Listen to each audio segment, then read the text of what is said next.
Oh, hi!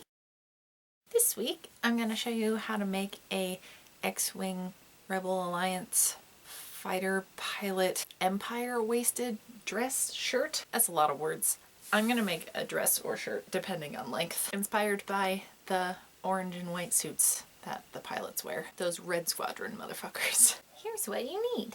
I promise I'm not sponsored by Rockingham, they're just my favorite brewery. You're going to need white fabric. I am using scraps from a t-shirt, and also orange fabric, which is also going to be scraps from a t-shirt. What a surprise, we're upcycling. I'm gonna need some thin elastic, which I am hijacking from this shirt, which is Empire waisted. And yes, I am designing the waistline on this dress just because of that joke. This is like 1/4 inch width. This one already fits around me. All you need to do if you have an uncut piece is to just wrap it around where the waistline's going to be, stretch it 1 inch or 2, overlap the edges, and stitch it down, and then you'll have a elastic loop. Oh, other than the elastic, you're going to need scissors, pins, matching thread, and a sewing machine. Probably be helpful to list all of the supplies. I'm going to copy the shape of this tank top for the top of the dress onto the white fabric, but say you have a white t-shirt that's too short for you. This will be perfect for this project, so you don't have to alter it. There's plenty of wiggle room with this. I don't know if you guys know this, but 99% of the time, I am flying by the seat of my pants. Everything's laid out nice and even. I'm just gonna go over it with my rotary cutter, and I'm gonna cut a little bit bigger than the shape just to give myself some seam allowance. I'm gonna pin these layers right sides together, just along the side seam and then the top of the shoulders. I'm just gonna hit all 4 of these edges with a zigzag stitch just to give it some extra stretch. I need the extra stretchiness because I have the shoulders of a linebacker.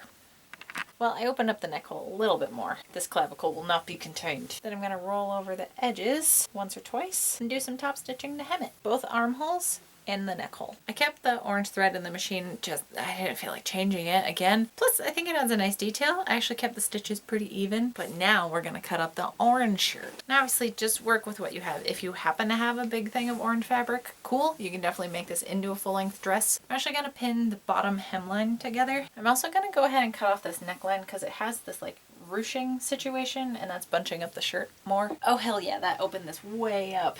I think I can make this into a dress, you guys. You know what? Fuck it. I'm gonna cut the sleeves off too. I'm not gonna use anything with those seams in the way. So I evened out the neckline on the back and the front, and this is the back of the shirt now, I think. Plan for right now is to clip this section together. I'm just gonna kind of ease this narrower part into the seam on the side. That's gonna give me as long of a chunk as possible. I think this is gonna work. There's one side. Make sure the edges are lined up, and I'm just gonna match that cut on the other side. Now I'm gonna stitch these edges together. Okay, final step, but also the trickiest. So I'm gonna take my top right side out and my skirt part inside out. I'm gonna tuck the bottom hem of the tank top so it's touching the top hem of the skirt. I'm gonna line up the side seams. They should be right sides together, with the top of the skirt touching the bottom of the shirt. Especially if your layers have different stretchiness or different sizes for some reason, like mine kind of do. Attach side seams first, then you stretch it and find the midpoints of each of these sides. Then just keep finding the midpoints that same way, and this will give you good practice for when we attach the elastic. Also place the elastic, like I said,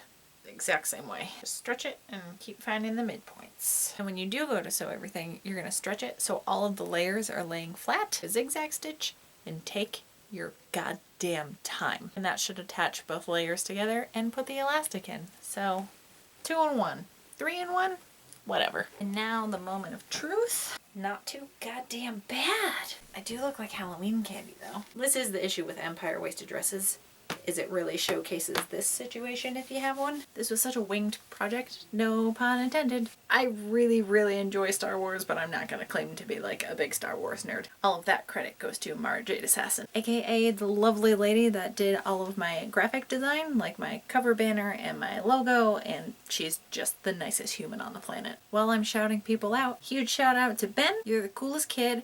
I'm so glad I've gotten to see you so much recently, though I really wish it was under happier circumstances, but we'll go adventuring soon and go to more breakfast movies and it'll be great. And also a super huge thank you to Jeanette, who upped her Patreon pledge from $5 to $10, so you're in the shout out group now. Let me know if there's anything specific you'd like me to mention other than you being the dopest. If you want some very dorky shout outs, you can check out my Patreon over here. If you'd like to see more crafting videos and other random shit, you can subscribe over here. And you can check out the project I did last week right around here somewhere.